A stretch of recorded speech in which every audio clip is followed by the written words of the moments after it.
Robert Francis Kennedy is like a prism. The color he gives off depends on how you hold him to the light.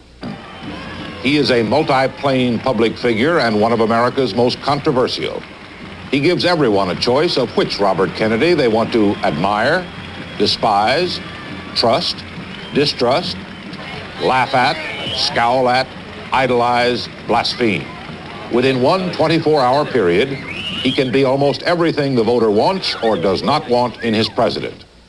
He is, first of all, an avatar, a reincarnation of his slain brother. He is the closest any American politician will ever get to John F. Kennedy.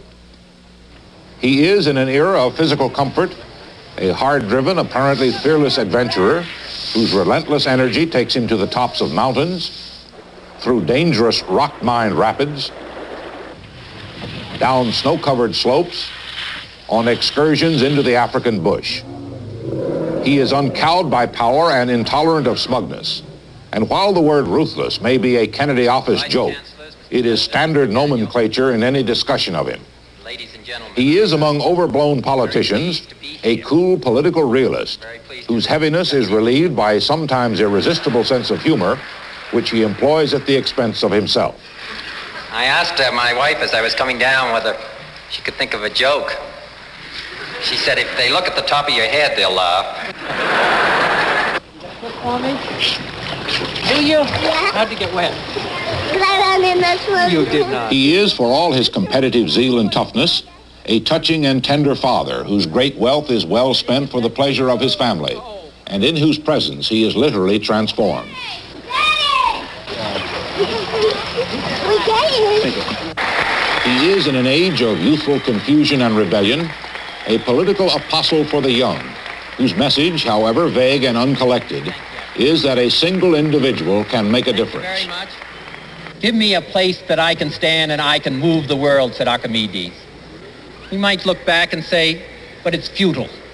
What difference can one individual make? How can he change the world? What role can he play?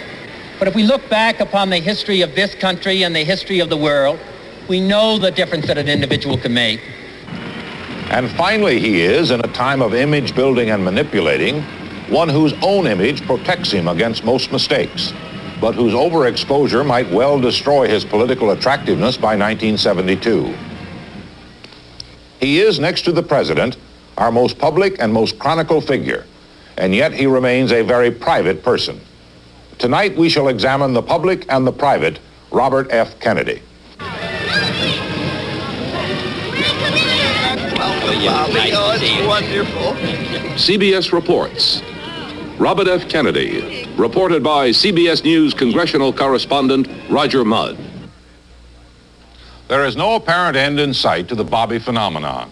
Just when the fever subsides, along will come another speech critical of U.S. policy in Vietnam, a sharply worded letter to a New York Democrat, an impolitic press conference remark, a kayak trip, and the whole nation is caught up again. The weekly news magazines go to a cover story. Others splash Bobby's face, his family, his fortune, and his brain trust.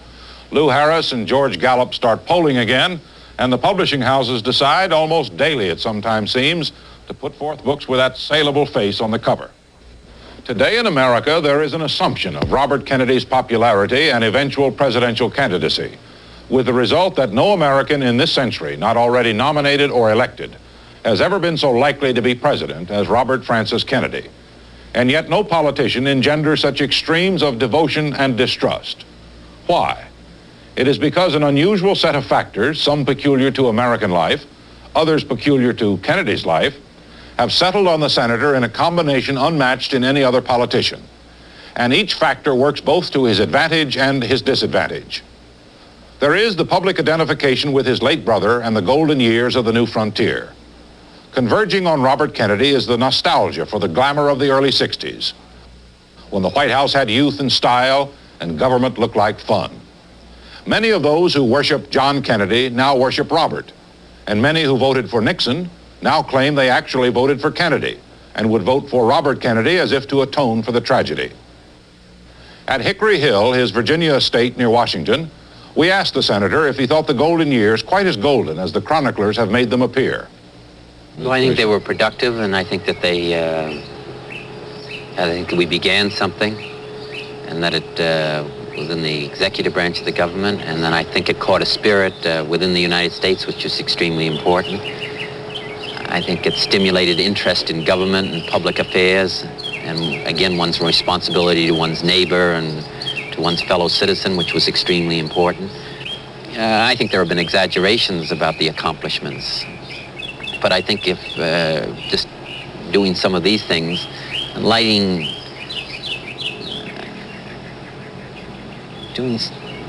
affecting and stimulating the spirit of this country, and I think President Kennedy did that.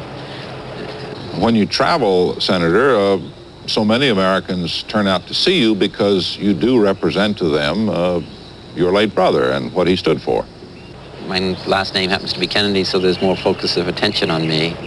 So I think that there are a lot of people who were involved during that period of time, and not just in the administration, but the people who were in the Peace Corps in Peru or in Tanzania or Asia, which represent that period of time as well or better than I can. But Senator Edward Kennedy of Massachusetts says it is his brother Robert with whom the voters compare the late president. Because people remember President Kennedy, and they remember what he was attempting to achieve and what he represented, and they're looking to Senator Robert Kennedy and trying to see whether he measures up in all the host of ways that President Kennedy represented to the American people. I think that this serves as an extraordinary burden, and perhaps to some extent a disadvantage. One of the obvious disadvantages is that most of the John Kennedy haters of the early 60s, some Southerners, businessmen, and conservative suburbanites, have now become the Bobby haters of the late 60s. And even some anti-Kennedy Democrats, such as Maverick Mayor Sam Yorty of Los Angeles, resent what they regard as the senator's deliberate attempt to capitalize on the memory of John Kennedy. I think so. I think he's trying to ride on the name of President John F. Kennedy and the goodwill that the people feel toward him, especially since he was a martyr. And I doubt very much if he could have been a senator without his father's fortune and his brother's fame. Certainly the name Kennedy and the money it represents are important in the life of Robert Kennedy. But since 1963, something else has emerged, a kind of political zeal, a missionary spirit with a message that the world can be changed, that a single person can change it, and that those with money, family, and particularly with education have an obligation to use them for the good of others. Find solutions to them. Maybe we can't find answers to them completely, but at least we'll face them and at least we'll make progress with them. His appeal is most obvious for the country's youth, particularly its college students, because he is telling them they are important. They are qualified, that they must participate even though their elders in government, industry, and education do not trust them. In short, Robert Kennedy holds out the hope, however vaguely, that the world is for the young. You have a much greater stake than any of the rest of us, because you've got the least ties to the past and really to the present and the greatest stake in the future, much more than any of those that are presently within government. So what we do and the decisions that we make obviously have greatest effect on all of you. To make your voices heard and to work for policies and programs that you're interested in, not just to leave this school and turn your back on all of these matters, I think is essential. As I say, I don't have any easy way in which it's all going to be accomplished, but I would tell you that it can make a difference. There are some who see in Kennedy's appeal to youth a political numbers game. In 1968, 47% of the population will be 26 years old or younger. One political pundit has said that every person who turns 21 between now and 1972 is one more Kennedy vote, and every person who dies by then is one less anti-Kennedy vote. Kennedy himself jokes about lowering the voting age to 12. I lose them after 25, he says. But Kennedy's identification with the young is also a personal one because he is young, looks young, and acts as if he always will be young.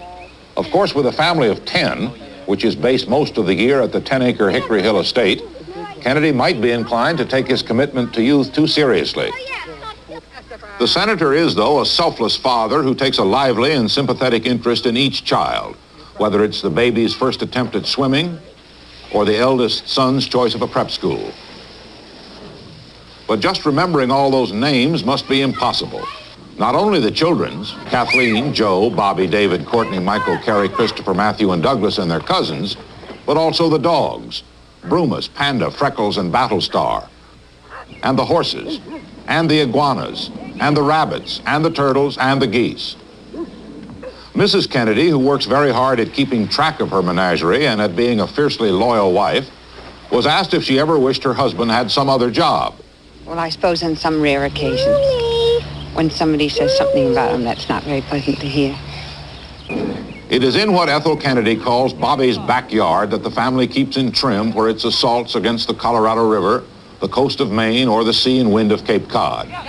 Kennedy's wealth, estimated to be at least $10 million, is no obstacle to eternal youth and mobility, and there's no predicting where he and his highly mobile family will turn up next. Yeah, I know, but why is it so green? Last month, for instance, it was on the banks of the upper reaches of New York's Hudson River, with 7 of their 10 children and a station wagon full of nieces and nephews, including Caroline Kennedy.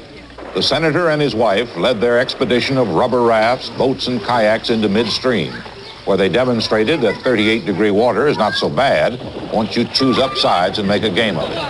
Better one!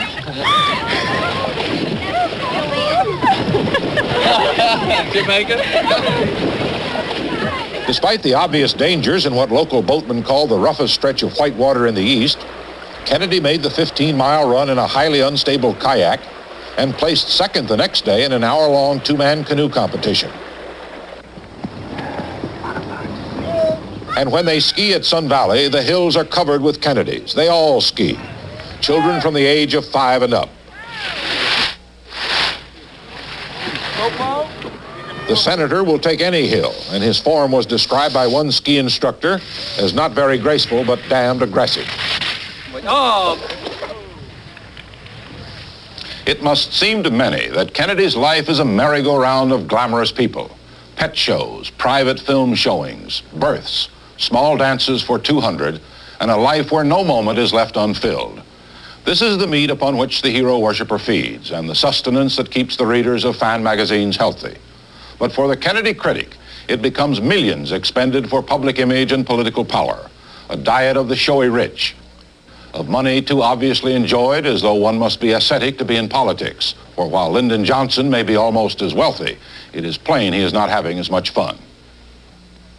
But while his critics may see Kennedy's life as a series of fluffy happenings, the senator is more substantial.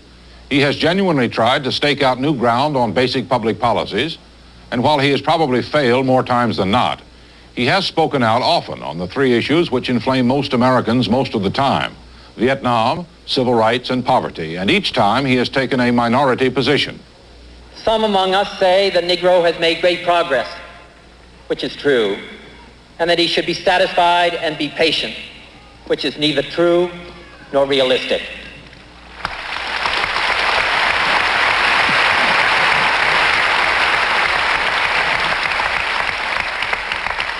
And if any man claims the Negro should be content or satisfied, let him say he would willingly change the color of his skin and go to live in the Negro section of any of our major cities.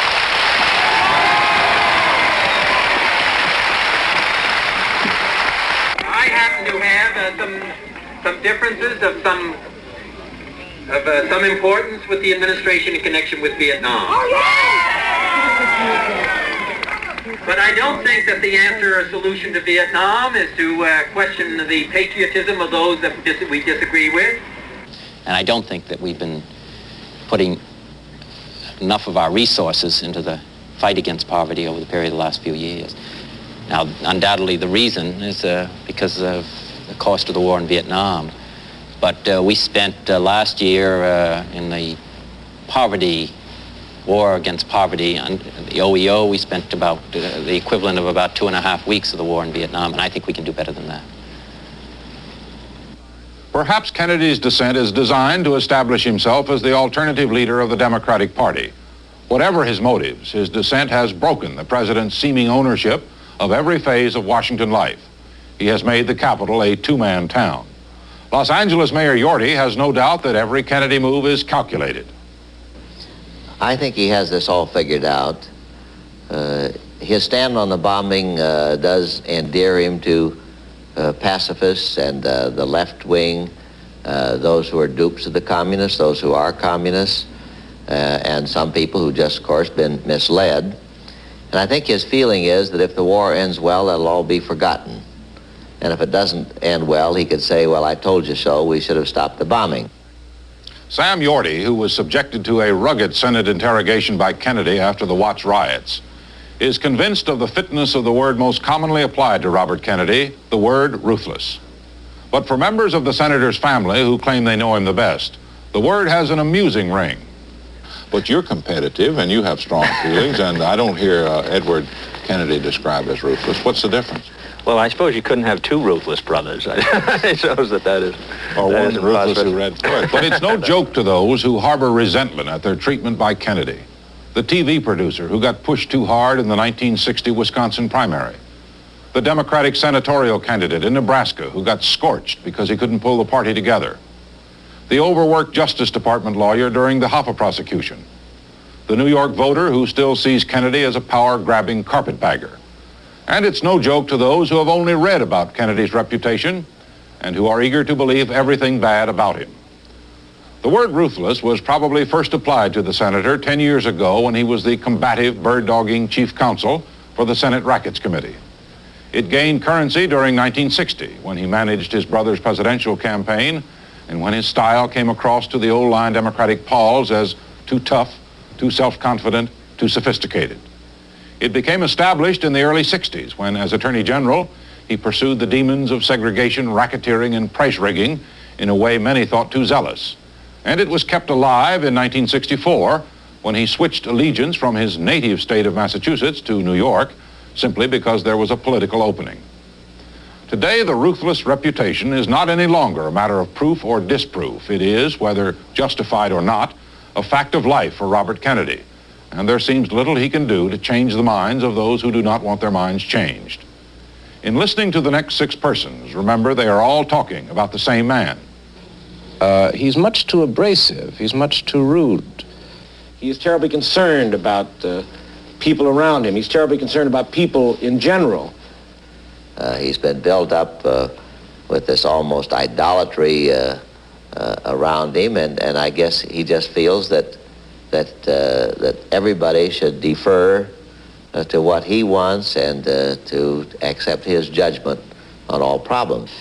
I think it stems mostly from the fact that he's had the courage of his convictions and the courage to do what he thinks was right and to take it head on. And so people that don't like what he's done have said, well, he's ruthless. I would describe Bob as dedicated and loyal. I would qualify that by saying that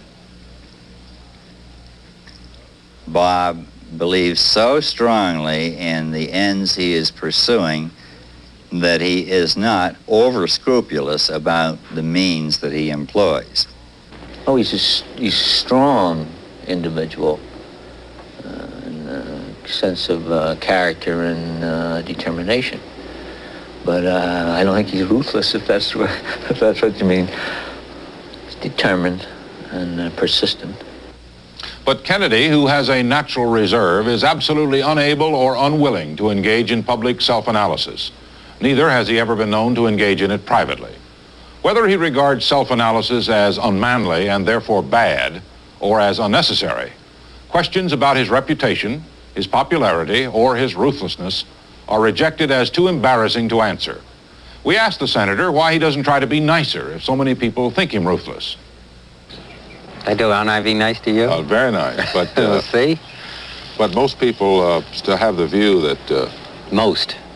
Well, I suppose that's unfair. But yes. In the public prints, people are not surprised by... They think there is always an ulterior motive in what you do.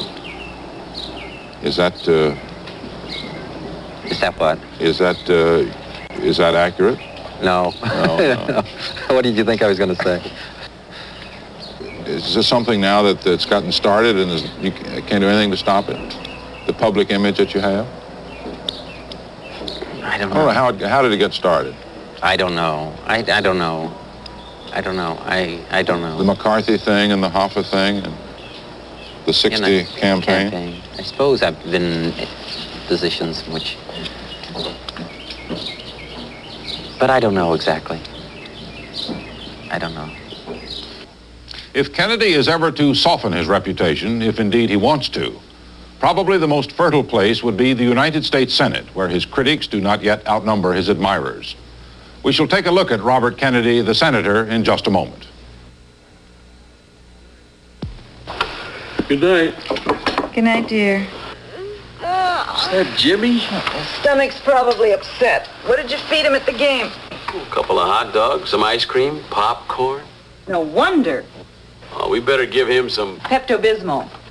Help turn his restless night to restful sleep with Pepto-Bismol. Pepto-Bismol has coatability for soft, smooth coating action that comes between him and stomach distress. Look, here's the leading alkalizer. A plain antacid tablet dissolved in water. And Pepto-Bismol. Who has coatability? Watch. None here. None here. Pepto-Bismol has coatability that spreads like a creamy blanket of relief over his irritated stomach, soothes away indigestion, nausea, and what's called distress in the lower tract. Coatability in Pepto-Bismol gives him this special kind of relief. No wonder many hospitals use Pepto-Bismol.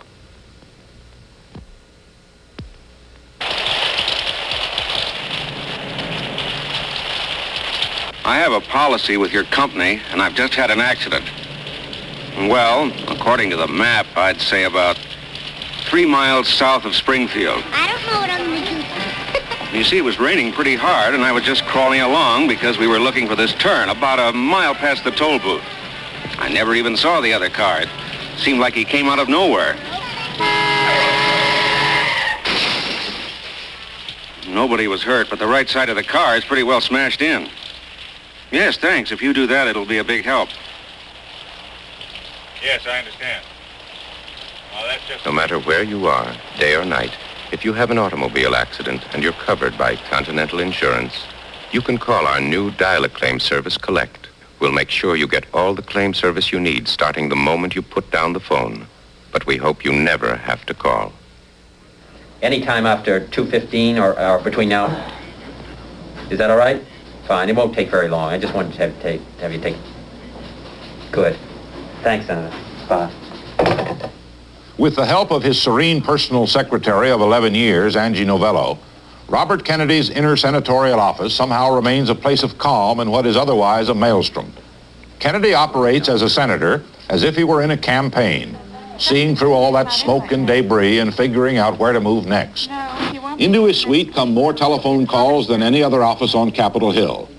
More old friends who want only to drop by. More journalists who want only to figure out Kennedy's next move. More tourists who want only a glimpse. More constituents, more mail, more invitations, more everything. But Kennedy keeps ahead of these pressures through a fine sense of organization, an immediate feeling for priorities, and an almost cotton gin-like combing and gleaning for information. He keeps in almost daily touch with his younger brother and senior colleague, Senator Edward Kennedy of Massachusetts, with whom he shares one committee assignment, a general similarity of views, and a considerable amount of needling and teasing. I had a feeling that there's a disillusionment in the United States, the concentration in Southeast Asia, and that there's a general feeling because of the backlash in the United States now that there's a disillusionment about a concern for African nations. And so I think it's true. They feel that we're really ignoring this period. I suppose that's true in Latin America and Europe and Africa. It's one of the prices of Vietnam. Well, listen, if you go over to the Senate, will you vote twice so I don't have to go over? What do you think I'm talking about? You know what we're going to do, don't you? We're going down the Hudson River in a rubber boat. And you're going to Bermuda. It'd be nice to have you back in your state. Some of us are going to go out of country for a little while. Give me a call when you want to do that. See you later. Kennedy says he never holds staff meetings. He usually communicates by inter-office phone or by penciled notes in the margin. But on a recent day, the staff did gather for picture taking, and it quickly turned into a genuine session because the senator does not like to waste time posing for cameramen. Within the span of a few minutes, they had covered a new VISTA proposal about to be introduced, the New York Power Commission, air pollution, the draft for a Detroit speech, cigarette advertising, poverty hearings, and an asparagus crop failure in California. On Wednesday? No, on Thursday. On Thursday. It's at where? I think these meetings are a rather good idea. I would never found out any of these things. The senator's Washington staff of 32 and his New York staff of 14 are under the loose and cheerful control of 45-year-old Joe Dolan, the administrative assistant and a former Kennedy deputy from the Justice Department. I think Robert Kennedy is a very unusual executive, yet a very good executive in the sense that he lets people run. He hands them an assignment and then he leaves them alone. He lets them work on it. And he lets them make mistakes. He lets them do it wrong. And he doesn't nitpick at mistakes they make. But he expects them to learn by the mistakes, so that over the long run, he's demanding in the sense that you have to produce. But over the short run, he can look the most horrendous mistake in the eye and not blink an eyelash. Does it seem to you at times that everybody in America wants a piece of Bobby Kennedy? Well, quite a few people want him to come to their club or their meeting. 50 a day, 6 days a week, 52 weeks a year. Yes. Well, we have problems. We receive about 1,000 letters a day, about 5,000 letters a week, and they run a gamut of requests for the senator to appear at a fireman's picnic in Oregon, to servicemen's problems of emergency leave, people asking the senator's views on legislation, constituents from New York and citizens from other parts of the United States, other parts of the world, telling the senator what they think of what he's doing, how his hair's cut. Strangely enough, we don't get much mail on haircuts. You think? Do you answer haircut mail? Yes, we do. What do you say in the answer? Let's see. Well, we say that if they disagree, we say the same thing if they agree and disagree. Something about how he appreciates their writing to him, and while he's sorry that they don't agree with him about this issue, he hopes they'll find some agreement on some matter of more concern to the welfare of the Republic, something like that. But it's a rather light answer. You regard the haircut as worthy of being called an issue? Well, it's something we get mail on. Not much, compared to, say, Vietnam, where one day we received 3,500 letters. I'd say on the haircuts since January, we received 100 letters. That's not really very many. Considering the haircut. Considering the volume of mail we received. Separated from Dolan by a wavy glass partition is press assistant Frank Mankiewicz, 43 years old, of the famous Hollywood Mankiewicz family, a California lawyer, a chain smoker, a former Peace Corps executive. He handles between 75 and 150 calls from the press each day. The problem with the press is one of time, almost entirely. The number of reporters, TV, particularly foreign press, who want to see Senator Kennedy, have interviews with him, get him on film, find out his views, the amount of time that would be required to satisfy them all is about 48 hours a day. That's the problem. Is part of your job to advise him as to what the press reaction might be to a given speech? Do you get a chance to go over a speech? Well, he'll sometimes ask me what I think it will be, and sometimes I'm right, sometimes I'm not, but I would say there are probably very few judges of the press and what its reaction will be who are keener than Senator Kennedy himself. I mean, it's an area where he doesn't really need a lot of advice. I think he pretty well senses what effect various actions and speeches of his will have. Considering the national interest in the senator and the Washington interest in him, he must be a dream of a man to be press secretary for. Well, I don't know. I mean, you don't have to do a lot of heavy merchandising to get him in the news, do you? That is not a problem. No, that's true. I'm not looking for space. No, it's true. It's not a press agent's job. That's right.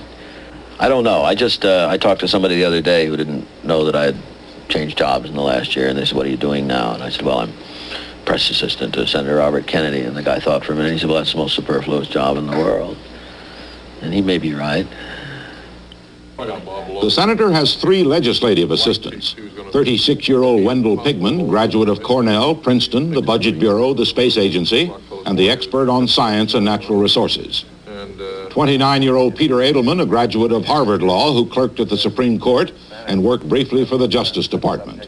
Edelman does most of the research on poverty and labor legislation.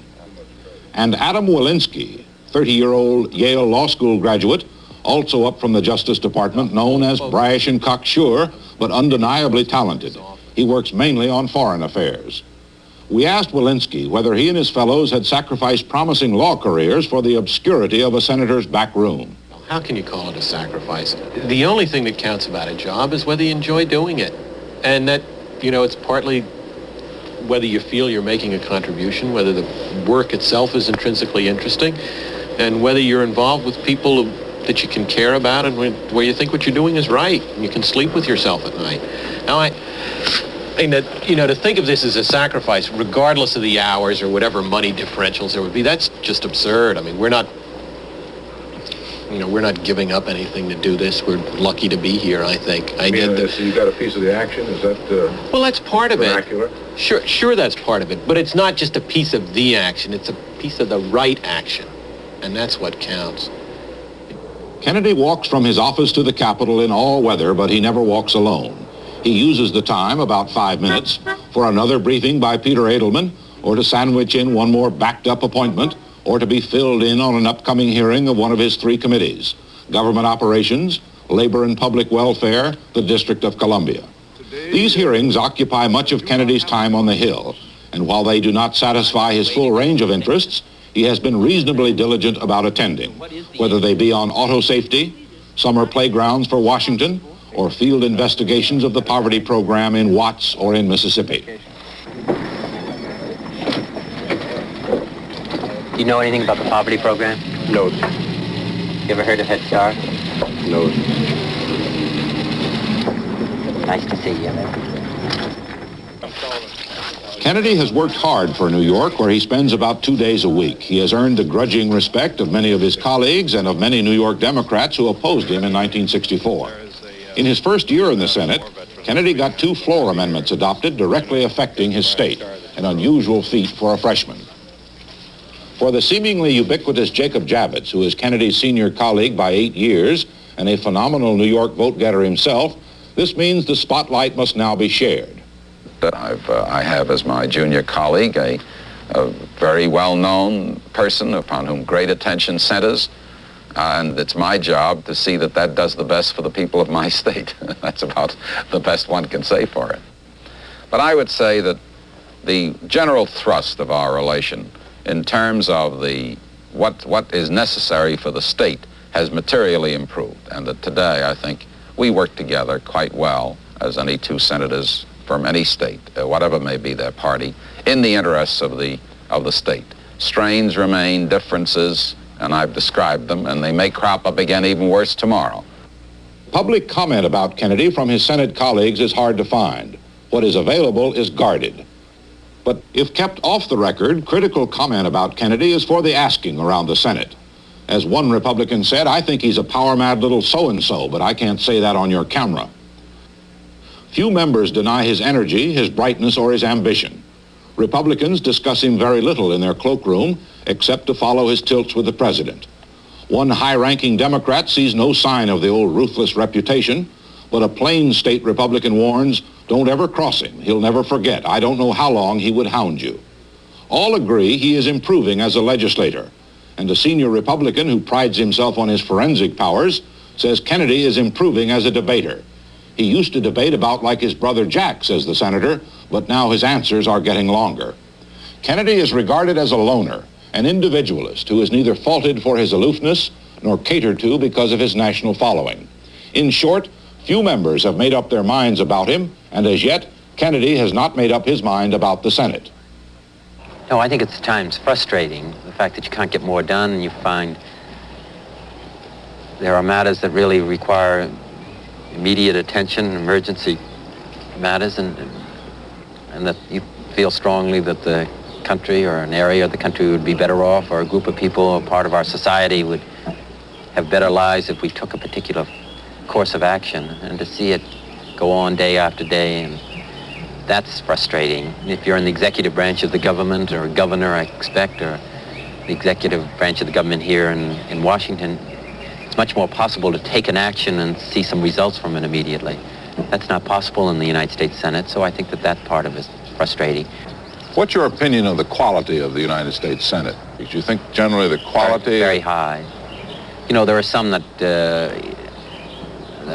perhaps that my respect for is less, but as a body and as a group of individuals, I think very, very highly of them. If you compare them to any other group of individuals, profession across the United States, I think they match or are superior to any other group in the country.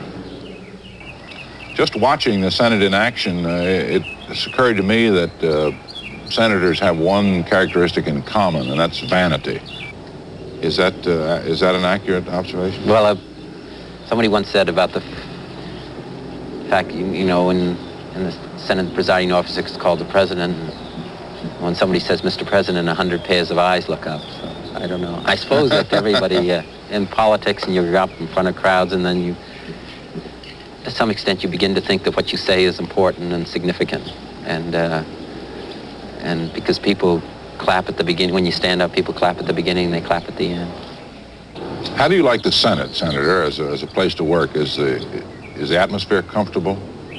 Yes, I like being where I was before under the circumstances in which I was there, and I like being where I am now under the circumstances that exist at the moment.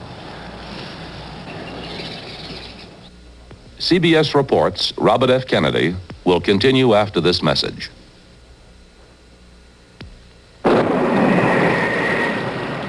Nature protects foods with natural wrappings. Keeps them fresh, flavorful, sweet, sheltered, protected. But there are no peels, pods, or shells to keep foods you refrigerate, freeze, or store from losing flavor. Lightweight wraps and bags can't do it nearly as well. Your food needs Hefty Bag protection. Only Hefty Bags are 2 bags strong, 2 bags thick, with roomy, expanding sides.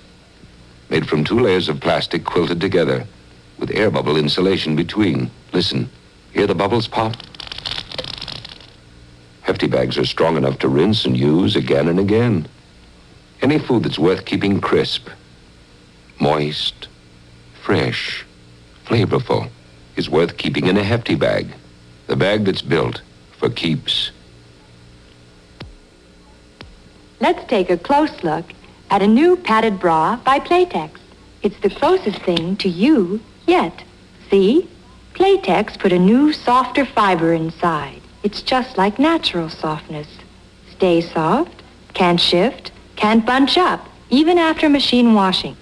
So it always stays soft and natural. It's the closest thing to you yet. New Playtex Soft Line Padded Bra. He's happier, healthier, because Playtex made a better baby bottle. Look, ordinary bottles need air inside, so nipples often collapse. The baby sucks harder, gets air in his stomach. But Playtex made a more natural nipple that won't collapse, and a pre-sterilized disposable formula sac in an unbreakable holder. The formula sac contracts as baby nurses, so formula flows smoothly.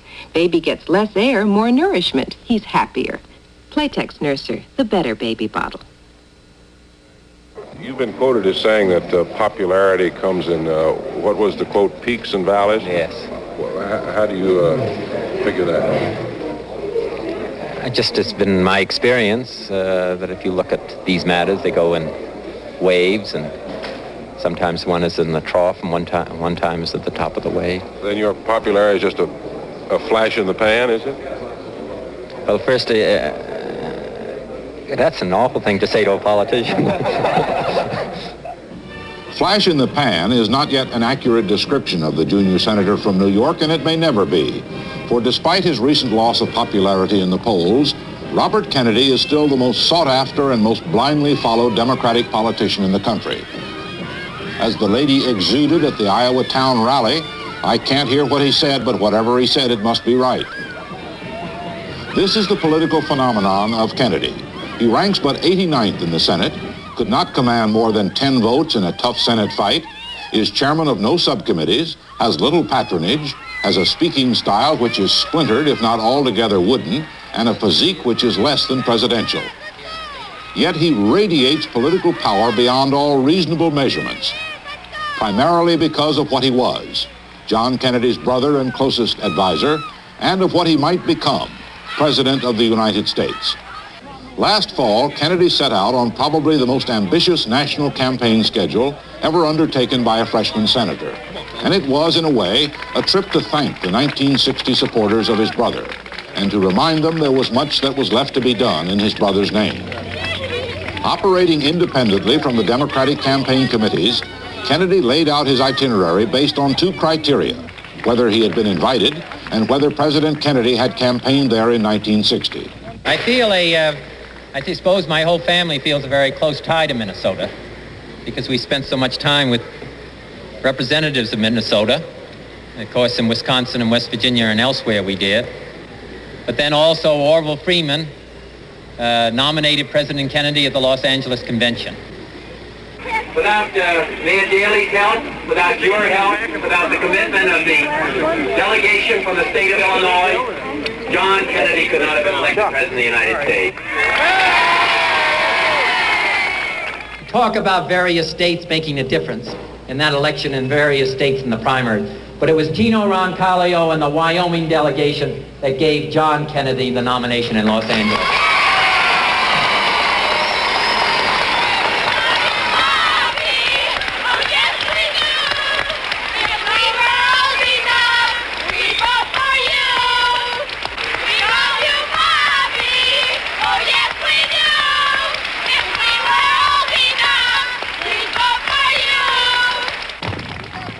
The campaign swing, which must have quickened the hearts of the 1960 veterans, was a personal triumph for Kennedy. But it did demonstrate that his political magic and sparkle did not rub off any more than Johnson's or Nixon's or Eisenhower's. 50% of the candidates he supported were elected. And in his newly established political base of New York, the Kennedy-led Democratic Party was roundly beaten for the governorship, where Kennedy was stuck with Frank O'Connor, simply because he had neither the candidate nor the power to block O'Connor and was unwilling to risk a personal defeat in the attempt. So he took O'Connor with the comment, "He's a nice man, isn't he?" But I won't give the rest of the speech in Spanish because I think there are some people who don't speak Spanish. Oh, look at that. Oh. Isn't that terrible? Nelson Rockefeller. Do you know anybody who's going to vote for Nelson Rockefeller? 3 bankers down on Wall Street. 3 of them. But nobody up here is going to vote for Frank O'Connor. Nobody up here is going to vote for Nelson Rockefeller. Everybody's going to support Frank O'Connor in the Democratic ticket. Rockefeller might have been beaten last fall, but not by O'Connor. And at Columbia University, a student asked Kennedy why he hadn't come up with a stronger candidate. It's easier said than done. I can't just go in and say that I think that so-and-so is the person that should run, despite what all the rest of you think. You know, it just is, when it gets down to the practicalities of it, I can answer the question, say I'd be glad to do it. When it gets down to the practicalities of it, it's very, very difficult frequently. And they resent the fact that you come in and tell them what they should be doing, who their candidates might be, or what direction that they should move in. It's, you know, I don't have that kind of control. Kennedy was unwilling to arbitrate between the feuding Democratic dukedoms because he was really not interested in playing clubhouse politics. Yet despite the mauling O'Connor took, Kennedy suffered no apparent loss of prestige nationally. And in March of this year, he drew in 19 senators and 6 governors and ex-governors for a $500 a plate New York party fundraiser. Conspicuously missing from the dinner, however, was any large representation from the Johnson administration, and it was probably no coincidence. The dinner came at a time when the relations between Kennedy and the White House had reached a new low point of mutual distrust over what President Johnson regarded as the senator's attempt to subvert his foreign policy. Every time a new Kennedy speech rolled off Capitol Hill, the White House staff went into overkill. But Kennedy had succeeded in establishing his independence from Lyndon Johnson and apparently sees nothing further to be gained from open warfare.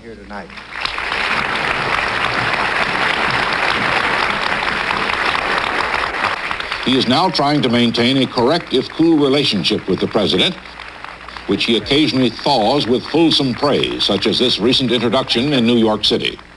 Mr. President, Webster defines greatness as largeness and size being much above the average in magnitude, intensity, and importance. That definition could have been written for the man that just spoke to you and which I had hoped to have the honor to introduce. But during interviews and in casual comments, Kennedy talks about Johnson carefully. On the terrace of his Hickory Hill estate near Washington, he was asked about his feeling for the president. Well, as I said, I think that under a difficult period of time, he's done very well as President of the United States. There are some areas that perhaps that I disagree with. There are vast majority of fields I support him. But there are, like every other human being, there are areas in which perhaps I have some disagreements. Senator, do you think the Democratic Party is in trouble in 1968? I think it could be in trouble, but I think it depends first who the Republican candidate will be, the candidate for the Republican Party nationally, and secondly, whether the war in Vietnam is going on and what the status of that war might be. But I take it that Vietnam will be the chief cutting issue in 68. The country will hold the Democratic Party responsible for the war. Perhaps it's not going to be a matter that's be widely debated between the presidential candidates because it depends on what position the Republican take, but I think it'll be in back of people's mind. And I think that in many ways that it'll create problems for the Democrats because there are people who think we should be doing more, bombing more, taking more military action. There are those that think that we should be doing less, but they're combined together and feeling that what we're doing is not right. And that's a difficult burden for the president and the Democratic Party to carry. CBS reports Robert F. Kennedy will continue after this message.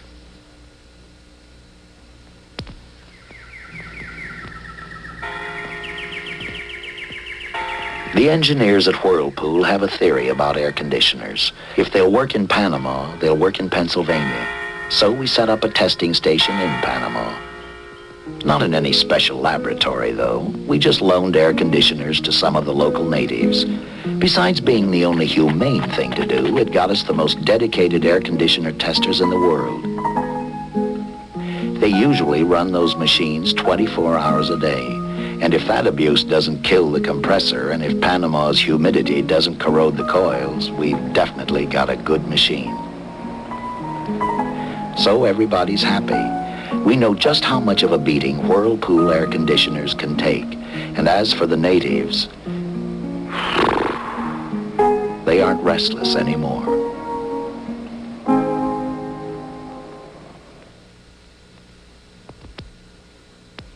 Remember when the best tasting spread came from a tub?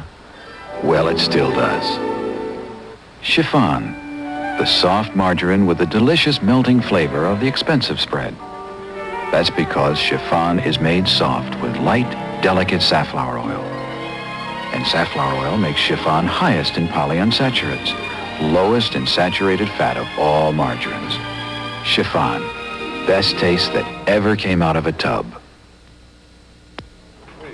Superb Russian dressing, the kind served in fine restaurants, now yours at home. 7 Seas Creamy Russian, lavish with chunky relish, herbs, rich tomato flavor, made creamy so that real restaurant Russian flavor clings. It's unsinkable, won't sink to the bottom of the bowl. 7 Seas Creamy Russian, delicious. Like all the unsinkables from 7 Seas. A powerful cigar-smoking Southerner, chairman of a major Senate committee and wise in the ways of Washington, got a complaint that he was giving Robert Kennedy preferential treatment for a freshman. "Oh, no," was the chairman's reply. "I treat him the same way I treat any future president." With few exceptions, all of Washington and most of the nation assumes Robert Kennedy will be a future president. Figuring out when is an obsession at the White House. He could fight Lyndon Johnson for the nomination in 1968. But that seems implausible and unrealistic. He could try to muscle Vice President Humphrey aside in 1968, but that seems highly unlikely. He could run for governor of New York in 1970, but that seems pointless. Or he could wait until 72, when Johnson is retiring and relatively powerless to designate a successor. That seems probable.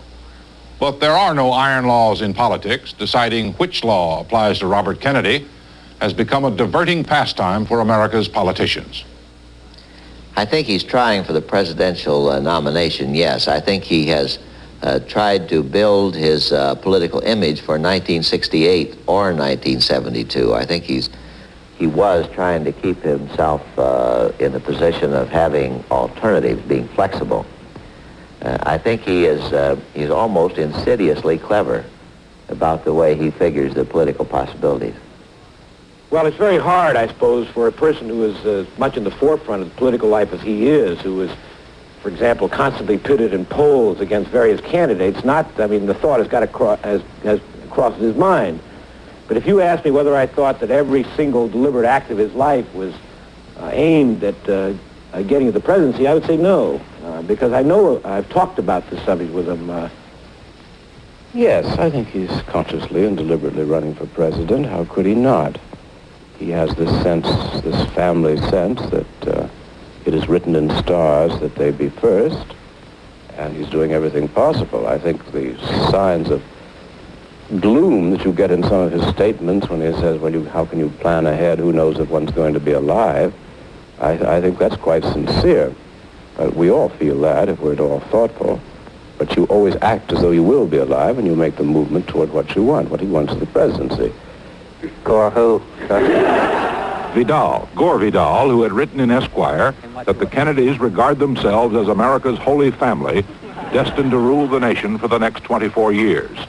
The senator was asked at Columbia University if that looks like the prospect. I don't think it's going in that direction. I think it's going in a different direction. I don't know where it's going, but I think that the United States might very well be saved from that. Do you think, Senator, that Robert Kennedy is using the Senate as a springboard, as many people said his older brother had used it? Well, every young man would use the Senate as a springboard. We have some bright young men on our side probably using it as a springboard. I don't think that's anything against it. Ambition is never wrong. It's a question of what you do in the name of ambition. Do you surrender conscience? Do you surrender patriotism? Do you surrender judgment? Do you become a demagogue? Do you become a man who's looking for the immediate expedient? I think that's the way the public will judge Senator Kennedy. Senator, do you expect Robert Kennedy to be the Democratic nominee in 72? I think there's a real hot possibility of that, and that my party has to make that as one of its assumptions. I regard it as not just a probability, but almost a certainty, because I believe that he now occupies the second strongest position of influence in the Democratic Party today, after that of the President of the United States. But I will only say that as long as President Johnson has anything to say about it, Bobby Kennedy will never go anywhere. Do you bring us any late word from Senator Robert on his presidential candidacy? Oh no, I think in our family we've seen in recent years that fate has a way of working itself on the future of all of us. No. The question was whether I'm running for president and how much I'm going to win by. Let me just put the question to you. No, I'm not going to. But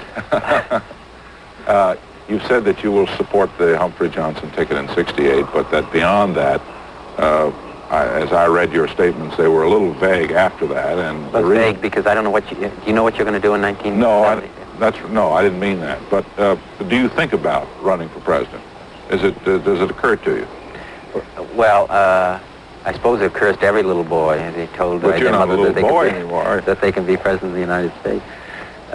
More seriously, I suppose that the fact that it's written about and talked about, something that goes through my mind. As far as making any plans to run, or making a decision that I will run, or knowing that at some future time in the history of the United States I'm going to run for president. I don't. I mean, quite frankly, I don't. Just because I don't think that you can plan the future at all. So I don't do it. Well, of course, everybody has that, everybody knows that it'll all come to an end, but you can't plan your life that way. Well, you have to assume, you do? Yeah. You have to assume that you'll go on, I guess.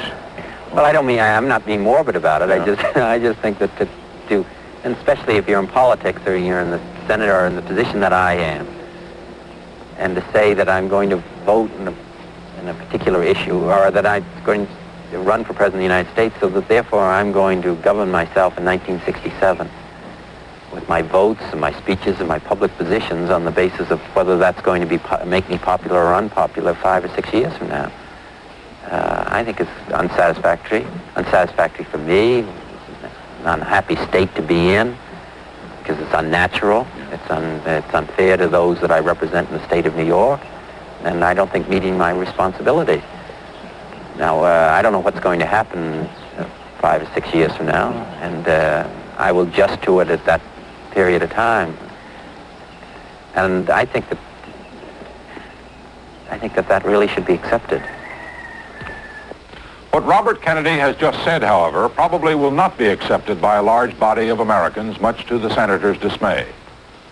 Despite his repeated and emphatic denials that he is trying to unseat Lyndon Johnson in 1968, some will not believe him until Johnson is renominated by acclamation. Despite his understandable feeling that he cannot base his current life, his views as a senator, and his political positions on what the voters may want in 1972, some will think his protestations to be politically shrewd and cynical. For as we said in the beginning, America has chosen to interpret everything Robert Kennedy says and does in two ways. Some embrace him as a very talented, honest, courageous public servant with strong doubts about his own future, but with strong convictions about his country's future. Some reject him as the most cold-blooded and calculating politician in the country. All, however, share one assumption. They look ahead 6 years and they proclaim him probable president. That has never been done before, and that alone suggests we have never had a politician like Robert Kennedy. This is Roger Mudd. Good night.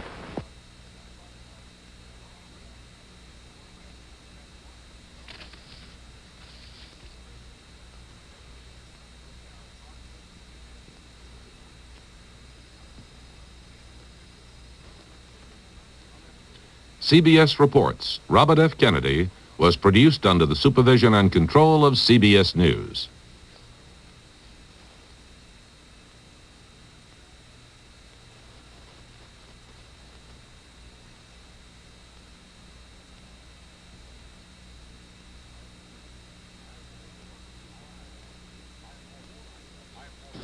I'm Walter Cronkite.